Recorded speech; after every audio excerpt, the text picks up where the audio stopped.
instantly, when I got it in the scope, it bolted on me. And then there was these white-orange type of balls.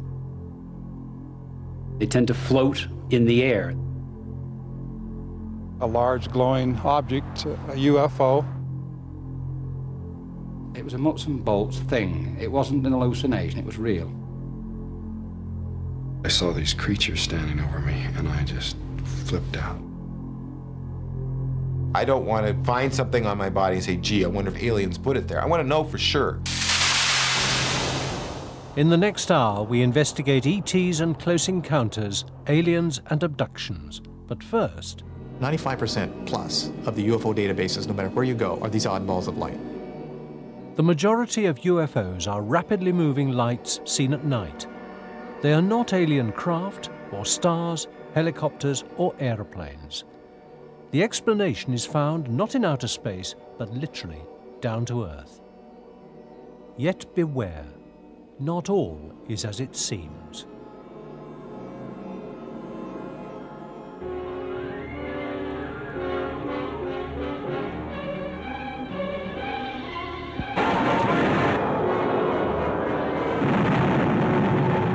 The same kind of thing that's watched us since the beginning of the project.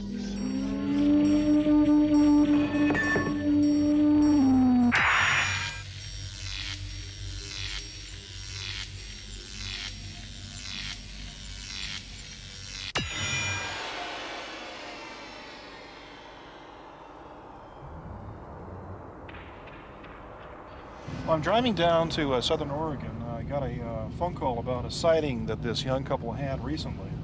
It appears that it is a light, an unusual light, behaving erratically in the night sky. What's unusual about this sighting is that it lasted approximately 3 hours, which is considerably a long time for a UFO sighting. And I think the only way to determine exactly what they saw is to meet them, go over it step by step, make sure that all the details are covered, and of course what's most important is see what kind of people they are.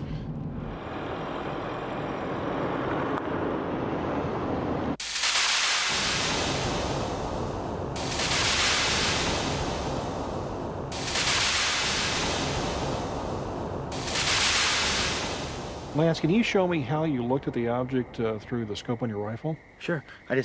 I came out and I saw it. I kind of got it with my eye, and then I put my scope up and I looked straight in front of me like that, and I could see it, and then instantly when I got it in the scope, it bolted on me, and I had to kind of glimpse out and then bring it back, and I caught it again up a little bit higher to the right. And I was like, come on, let me see, let me see, let me see. And he's like, holy crud, it's a jellyfish. That's exactly what it resembled, was a jellyfish. I thought, whoa. You mentioned to me that it was putting off what appeared to be beams of light or electrical energy. Can you tell me more about that? It looked to me like lightning, you know, on a cloudy night when you see lightning rolling through the sky. It was constantly throwing these beams off, like your hand. And almost if it was sensing for something. Yeah, it seemed like it was like taking pictures in a very technological fashion, more advanced than we know. When I first got it in the scope, I saw it and it arced. It went at an angle probably like that, and it instantly moved straight up at a right. It was so erratic that I've never seen anything move that quick. Never in my life ever seen anything move that quick. I mean, just that fast and it was gone.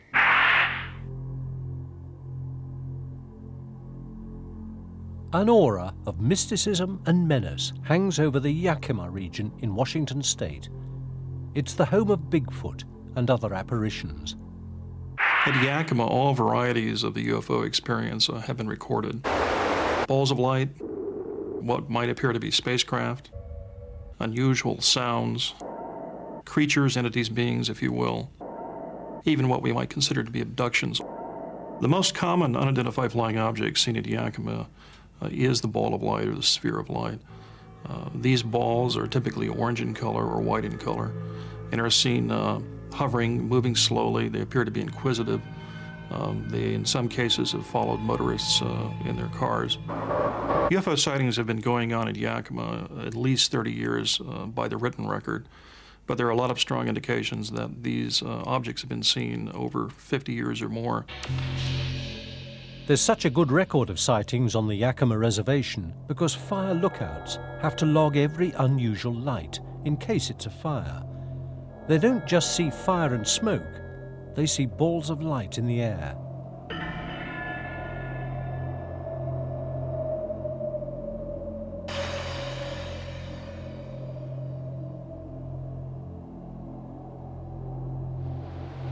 I have seen roughly 100 lights, or maybe a few more or a few less over the years. I'd have to go back through my logbooks and count them up. I've been a lookout for 34 years, and this all is my area, plus some of it over here isn't on my map that I'm still responsible for. And when I see a fire, I have to take a cross shot and then pin it down in a little spot. The lights that I've seen, I've seen at least 100 different lights and objects.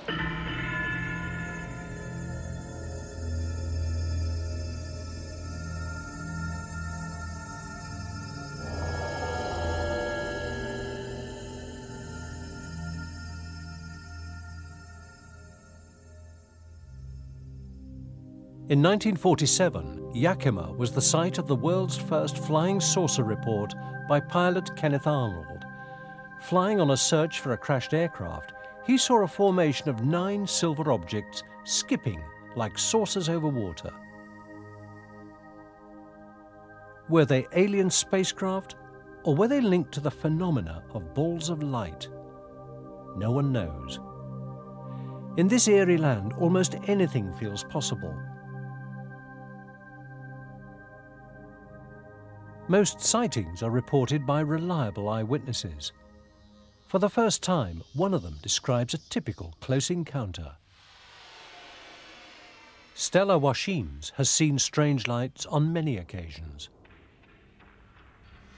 I was home with my daughter. My husband had went off to, I think, a basketball game, took our 2 sons with him, and it started to get toward dusk. The sun was going down, and so I told my daughter to shut the drapes in the living room. And she was just partially closed the drapes, and she was standing there staring out the window, and I said, "Close the drapes." And she's standing there, and I said, "What are you doing?" And she says, "I'm looking at all these airplanes out here."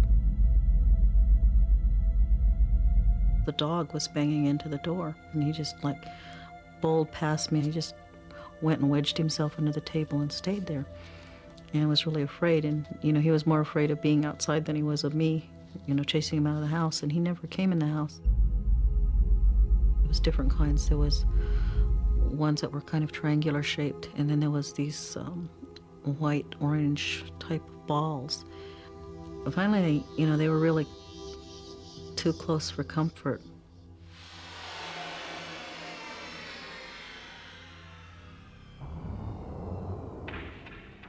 Hotspots of strange lights show up throughout the world, from Yakima to Scandinavia, Australia and Britain. Security cameras at this shopping mall in northern England recorded a ball of light for 30 minutes. It drifted around the building and was captured on 3 cameras. What are the people at Yakima and elsewhere seeing? There are many possible explanations.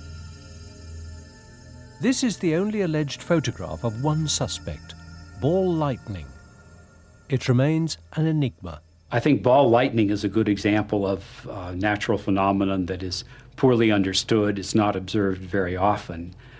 These are just dense concentrations of ionized air that hang